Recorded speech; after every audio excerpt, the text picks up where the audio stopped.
दोस्तों नमस्कार। एक सवाल मुझसे बहुत ज़्यादा पूछा जाता है कि वकालत में कितनी कमाई होती है। वैसे तो इसका जवाब है वकालत की इनकम ज़ीरो से शुरू होती है और अनलिमिटेड तक जाती है। हो सकता है आप एक दिन में 1 लाख रुपए कमाएं और हो सकता है कि आप 6 महीने तक कुछ भी ना कमाएं। इसको कहते हैं वकालत। ये समाज सेवा से जुड़ा हुआ नोबल प्रोफेशन है। इस प्रोफेशन में वो लोग बिल्कुल ना आए जो सिर्फ पैसे को महत्व देते हैं, क्योंकि अगर आप सिर्फ और सिर्फ पैसे को महत्व दे करके आएंगे तो इस पेशे में कहीं ना कहीं आप अपने क्लाइंट के साथ गद्दारी कर सकते हैं, आप अपने क्लाइंट के साथ धोखा कर सकते हैं, ज़्यादा पैसा कमाने के लालच में आप दूसरी पार्टी से मिल सकते हैं। ये सारी चीज़ें तभी होंगी जब आप पैसे को प्राथमिकता दे करके इस लाइन में आते हैं। तो मेरा आप सभी से हाथ जोड़ करके निवेदन है कि जो लोग सिर्फ पैसे के लिए इसमें आते हैं वो कृपया करके ना आए। और भी बहुत सारे ऐसे बिजनेस हैं, ऐसे धंधे हैं आप जिनमें पैसा कमा सकते हैं, तो आप वकालत में अपना वक्त ज़ाया ना करें। वकालत में अगर आपको पैसा कमाना है तो आप इसको वक्त देंगे, उसके बाद ही इसमें पैसा आता है। और पैसा कोई पेड़ पे लगा हुआ फल नहीं है कि दौड़ के जाके तोड़ लिया। अगर आप अपने आंगन में एक वृक्ष लगाते हैं तो उसको पानी देते हैं, खाद देते हैं, कि इंतज़ार करते हैं, वेट करते हैं, उसके बाद में वो फल देना शुरू करता है। वकालत भी एक ऐसा ही पेड़ है जिसको लगा करके आपको इंतज़ार करना है, आपको अपनी मेहनत से उसको सींचना है, तब कहीं जाके वो पेड़ आपको आगे फल देने की उम्मीद जगा सकता है। मैं ये नहीं कहूँगा कि 100% आपको उससे फल मिल जाएंगे। अगर आप वकालत में सिर्फ पैसा कमाने के लिए आए हैं तो कृपया करके इसमें ना आए। और भी बहुत सारे बिजनेस हैं, कारण पैसा सेकेंडरी होता है। इसमें प्राथमिक तौर पे इसमें समाज के लिए एक योगदान होता है जो आपको एक वकील के रूप में करना है। अब मैं आपको समझाता हूँ कोविड-19 ने क्या क्या समझाया है, लोगों को क्या क्या सिखाया है। एडवोकेट की कमाई ज़ीरो रही है इस पूरे लॉकडाउन पीरियड में, एक पैसा भी नहीं कमाया। घर में अगर एसी लगा है उसका जो बिजली का बिल आना है वो वकील साहब को देना है। घर में कार रखी है उसकी ईएमआई देना है, वकील साहब को तो देना पड़ेगी। उन्होंने कोई घर खरीदा है उसकी ईएमआई देना है तो देना पड़ेगी टाइम पे। क्यों?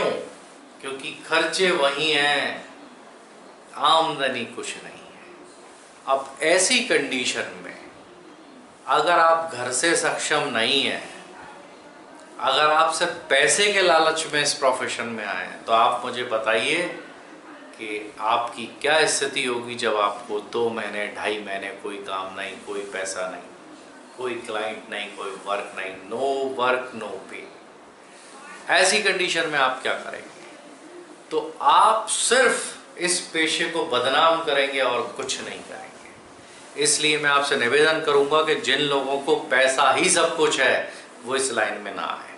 जो लोग अगर किसी व्यक्ति की मदद करना चाहते हैं कि हाँ हम समाज में अपना एक मुकाम बनाएंगे, हम समाज को एक नई दिशा देंगे, हम ऐसे वकील बनेंगे, तो ज़रूर आप झंडे गाड़ दोगे, इसकी गारंटी मैं देता हूँ। हर आदमी के बूते का नहीं होता वकालत।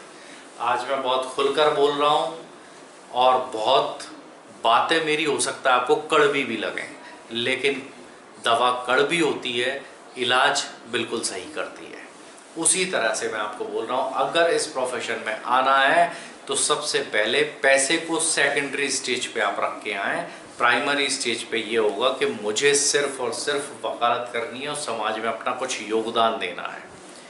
मैं ये नहीं कहता कि आप फ्री में सबके मुकदमे लड़िए, मैं ये भी नहीं कहता कि आप हर व्यक्ति का काम फ्री में करें। अगर आप हर व्यक्ति को फ्री में सलाह देंगे, फ्री में काम करेंगे, तो निश्चय ही आपका अपना परिवार भूखों मरने की नौबत पे आ जाएगा। क्योंकि कोई भी व्यक्ति पूरी ज़िंदगी बिना कमाए नहीं रह सकता, लेकिन पैसे को सेकेंडरी स्टेज पर रखकर अगर आप एक समाज में कुछ करने की हैसियत से इस पेशे के अंदर आते हैं तो आप ये मान के चलें आप इसमें झंडे गाड़ देंगे। अगर आपके पास ये सारी व्यवस्थाएं नहीं है, इनके विपरीत परिस्थितियां हैं और आपने LLB कर ली है, तो मेरी आपको एक सलाह है कि आप सिविल जज के एग्ज़ाम दें या फिर आप ADPO का एग्ज़ाम दें या फिर आप कहीं भी लॉ ऑफिसर का एग्ज़ाम दें। आप नौकरी हासिल करें जिससे आपके घर परिवार को कभी भी भूखे मरने की नौबत नहीं आए, आपके घर परिवार को कोई समस्या नहीं आएगी, इसलिए आप नौकरी ढूंढ लें। लॉ से रिलेटेड बहुत सारे जॉब हैं, प्राइवेट कंपनियां हैं जिसमें वो लोग लॉयर्स को हायर करते हैं, लॉ ऑफिसर बनाते हैं, लॉ मैनेजर बनाते हैं। बहुत सारी पोस्ट हैं ऐसी जहां आप अप्लाई कर सकते हैं। कॉर्पोरेट वर्ल्ड में जाके आप वहां उनके कंपनी के अंदर एम्प्लॉय हो सकते हैं। तो बहुत सारी चीज़ें हैं, आप नौकरी पा लीजिए, आपका काम आसान हो जाएगा। लेकिन वकालत अगर करना है, ये एक टफ सेगमेंट है। अगर आप टफ सेगमेंट में टिक सकते हैं, रह सकते हैं, तो आपका स्वागत है।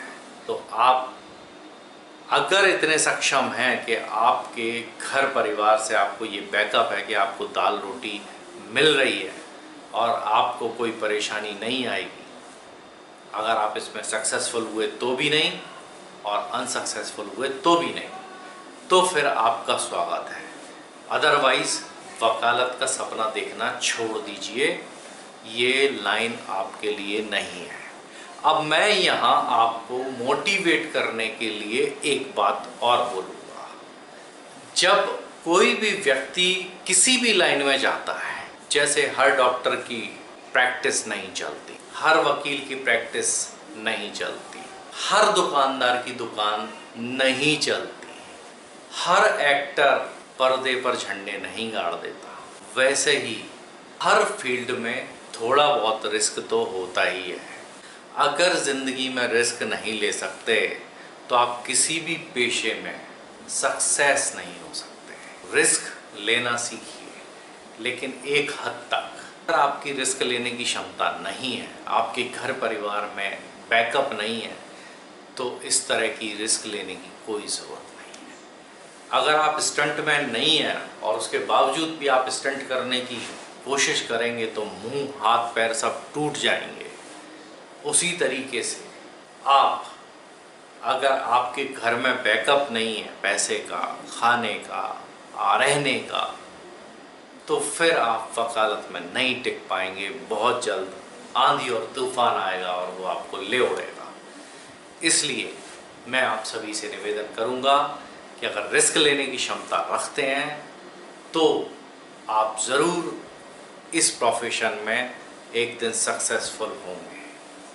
तो दोस्तों, मिलेंगे अगले वीडियो में इसी तरह की कोई टॉपिक के साथ में। तब तक के लिए सभी को नमस्कार।